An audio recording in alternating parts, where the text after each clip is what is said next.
I'm Amber Tresca, and this is About IBD. It's my mission to educate people living with Crohn's disease or ulcerative colitis about their disease and to bring awareness to the patient journey. Welcome to episode 101. Diet is a major issue for people with IBD. One of the biggest questions that we have is, what do I eat? IBD is so individual that there's no one diet that can work for everyone. People with IBD often go through trial and error to figure out what works best for them while they're in a flare-up.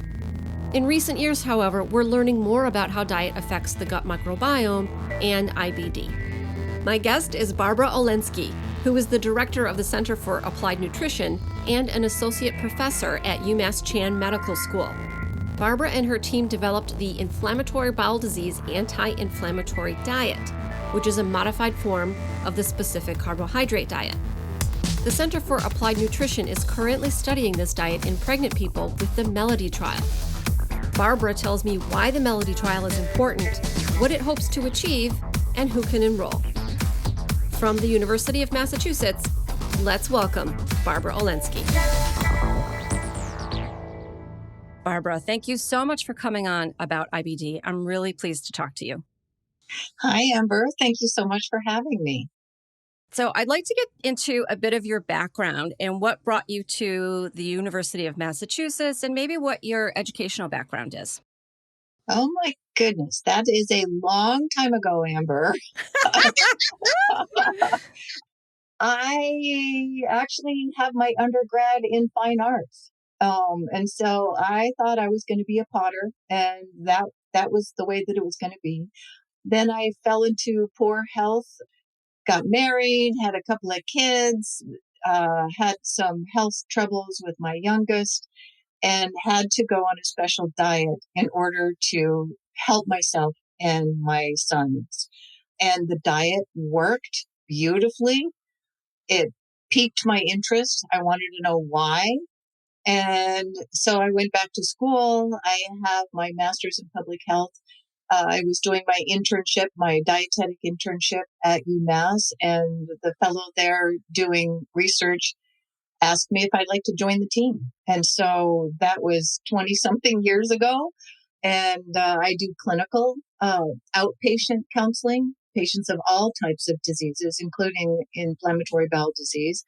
Got my roots sort of in cardiovascular, which informed the development of the inflammatory bowel disease anti-inflammatory diet, or IBD-AID, if you will, because I was doing research at the time, clinical outpatient, and I've since added education to that in teaching in the medical school. And so I developed the IBD-AID as a diet to help patients with inflammatory bowel disease. And at the time, it was thought that diet doesn't matter. In fact, a lot of gastroenterologists are going to tell their patients that it doesn't matter what you eat. It matters how we manage this disease pharmaceutically or surgically. And that leaves patients at a deficit of nutrients that help their immune system to fight this disease, or fight the fight, if you will, because it's an autoimmune disease. Autoimmune is where the body, something goes awry in the signals that are transmitted, and the body sort of doesn't shut off certain inflammatory markers when it should, doesn't heal properly, that kind of thing. And so what we do is we address this problem, and it's so IBD folks, GI folks in general, are so responsive to diet because, of course, that's where this lies. It's from the mouth to the other end, and all along the way, we work with what is inside. So it's not only nourishing the body, but now I've come to understand in the last several years, the new research around the microbiome. And I can go into what is the microbiome and how does that affect my health, my life. And personally, I have 4 autoimmune diseases, and I am doing this diet. If I go off this diet, I pay the price. Mm-hmm. And sometimes you have to learn a lesson by doing it, experience. But I've also counseled thousands of patients at this point, and am gratified every single time with the rewarding outcomes that I'm able to experience, observe in my patients. They are the true heroes because it's not easy to change your life. It's not easy to change your diet. Diet and food are so much a part of us. They're a part of our minds and our hearts, the way we celebrate, the way we grieve, and it's definitely a part of our health. And so being able to make significant changes doesn't usually come easy for people.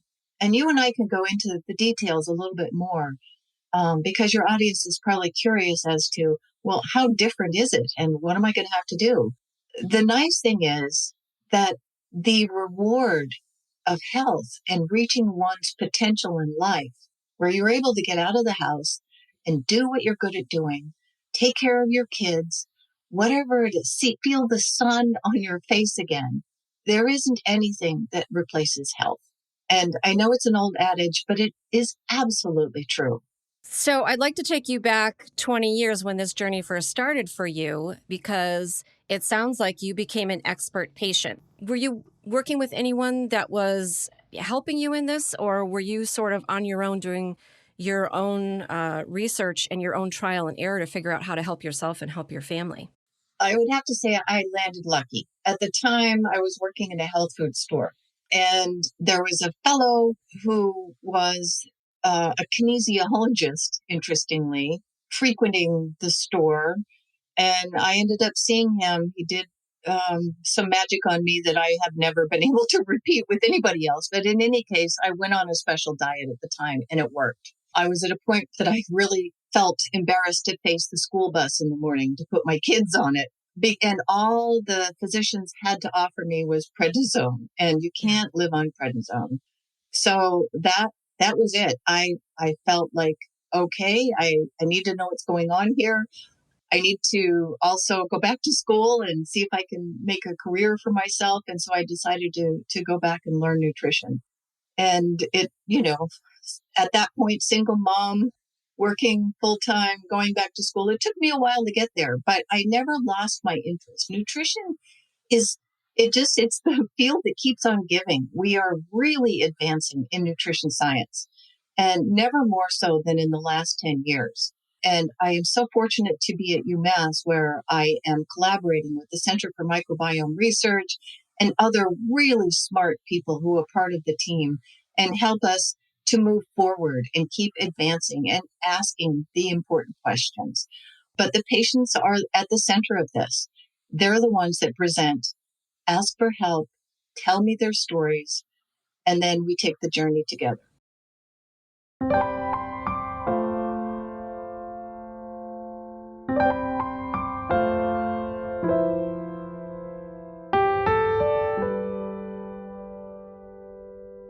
So I wonder if you would take a minute or two and talk about the IBD anti-inflammatory diet and maybe sort of the premise behind it, because you provide a lot of information about it, which is really wonderful. So people can do a lot of reading on their own too. But I'd like to know, just sort of like in a nutshell, what's the theory behind it?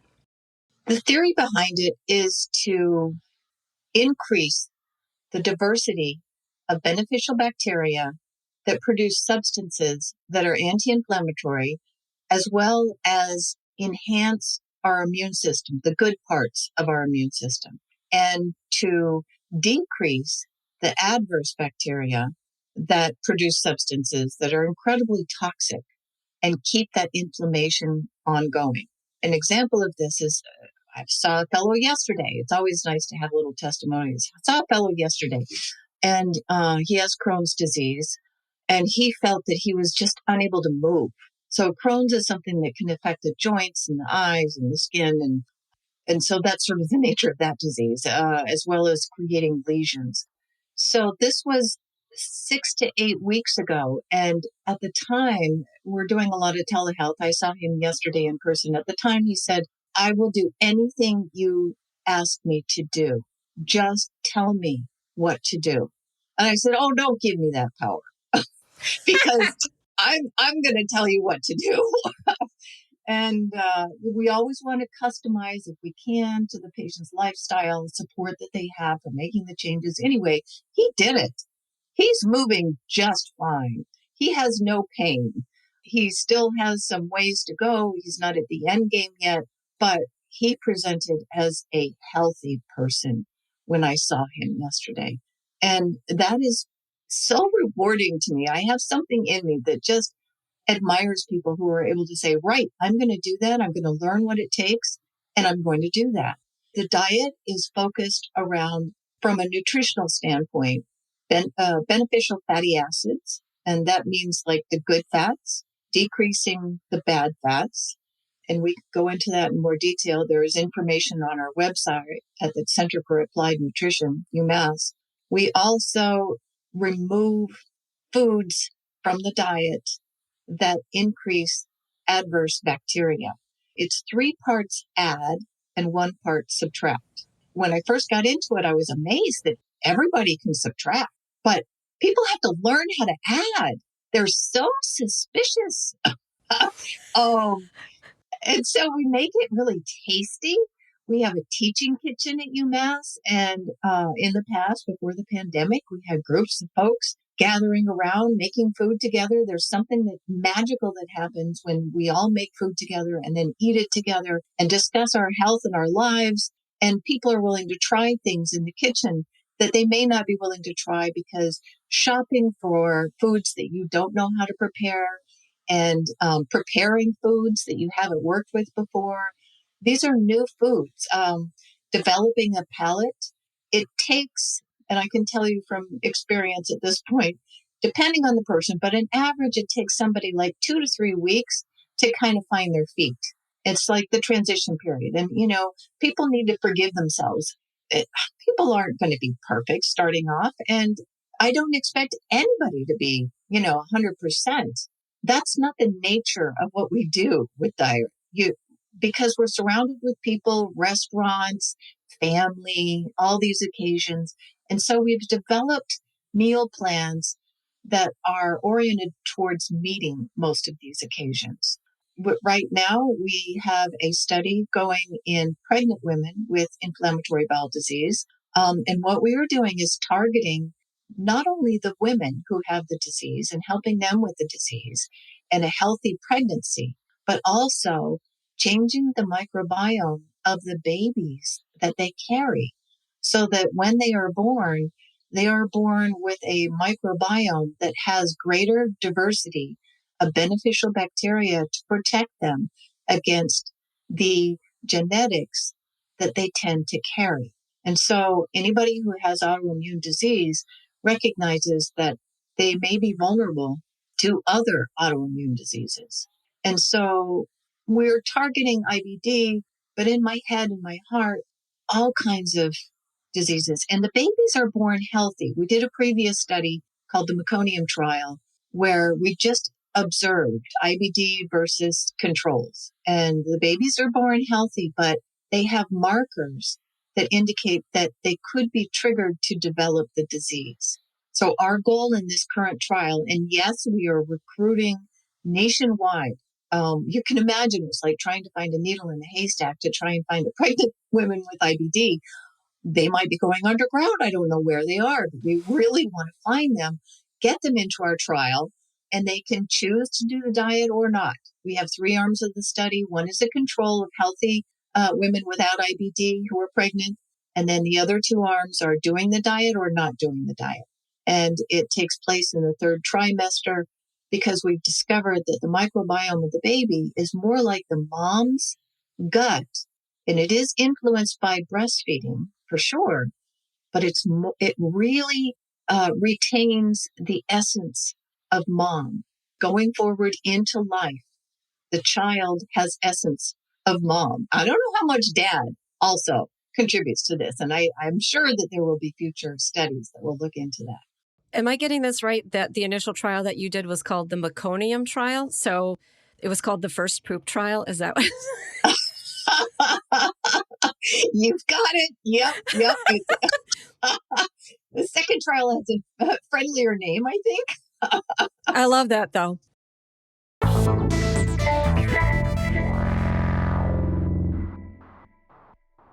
What do you hope to learn through the Melody trial? And as you mentioned, there's 3 arms. So there are people doing the diet who have IBD. There are people with IBD who are not doing the diet. And then there are healthy pregnant women that are doing the diet. It's very complicated to study diet. Diet Yeah. is thousands of different components and ingredients that go into our daily lives. And so we are doing extensive assessment of the diet to break down those components and then correlate those components with what we see in the DNA and RNA of the women's and the baby's stools. And so we are studying those correlations and looking to try to understand the drivers of inflammation and the drivers of controlling that inflammation. Which foods are the most important to have in your diet, and what is it about these foods that makes a difference? And which foods are most important to avoid? Because maybe we will find out if the women were eating a particular pattern, it certainly changed the microbiome in a way that wasn't good for them or their babies. How long is the trial going to go on? Obviously, in pregnant women, there's already a predefined, third trimester. That's a certain amount of time that they're going to be doing the diet. Are you going to follow moms and babies after? Yes, we follow the moms and babies after. We try to enroll the women as soon as 3 months pregnancy, that kind of thing, and then follow them out in meconium trial. I think they're following that 4 or 5 years. Dr. Inga Peter is the principal investigator at Mount Sinai of that trial. And so we are collaborating with Mount Sinai in the Melody study, which is active recruitment with pregnant women. So it's not observational. We're actually doing the diet. Why would you encourage pregnant people to get involved in this study? The nice thing about working with pregnant people, or even people deciding to be pregnant, is the vision of future, because children, babies offer hope and optimism that can't be replicated anywhere. So first of all, these women are amazing who join our study, and they have the best of hopes for their babies. Pregnant women have the possibility of saving the world in a sense. And so what we're looking at is primary prevention and leaving it in the hands of these women to do the best they can to help to provide their babies a chance at living lives without this debilitating disease. I think one of the basic things that's important that I do with every person is help people to believe in themselves and their potential to be better. And by the time they get to me, often they have been through a lot of other places. Without the information that you, Amber, are getting out there to the people who need to hear it, we haven't established dietary guidelines for patients with inflammatory bowel disease. There has been a great deal of resistance, but we are overcoming that. And I want to give people hope for improvements, and that even people who have food insecurity or from other cultures, we have a study that will be starting up in Puerto Rico with the diet, not pregnant women this time, but patients with Crohn's and ulcerative colitis, reaching people internationally.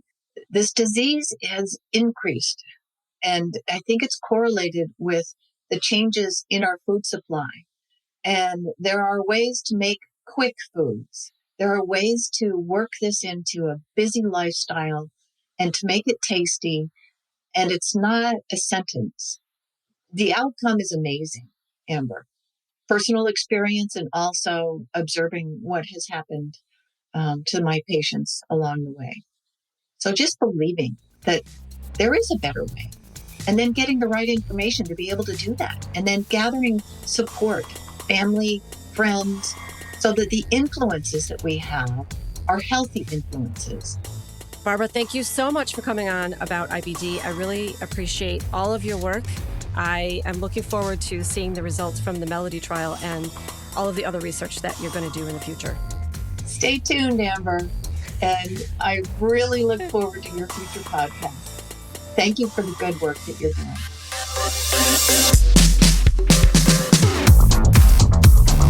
Hey, super listener. Thanks to Barbara Olendzki for all of her work on behalf of people with IBD. The Center for Applied Nutrition has a website that gives much more detail about the inflammatory bowel disease anti-inflammatory diet that includes dozens of recipes. You can also follow them on Twitter, Instagram, and Facebook. The Melody Trial is recruiting. If you are pregnant or thinking about becoming pregnant, you can get in touch with the Melody Trial team to get more information. I will put the links plus all the social media information in the show notes and on my episode 101 page on aboutibd.com. Don't forget, you can also follow me across all social media as About IBD. Thanks for listening, and remember, until next time, I want you to know more about IBD. About IBD is a production of Mal and Tal Enterprises. It is written, produced, and directed by me, Amber Tresca. Mix and sound design is by Matt Cooney. Theme music is from Cooney Studio.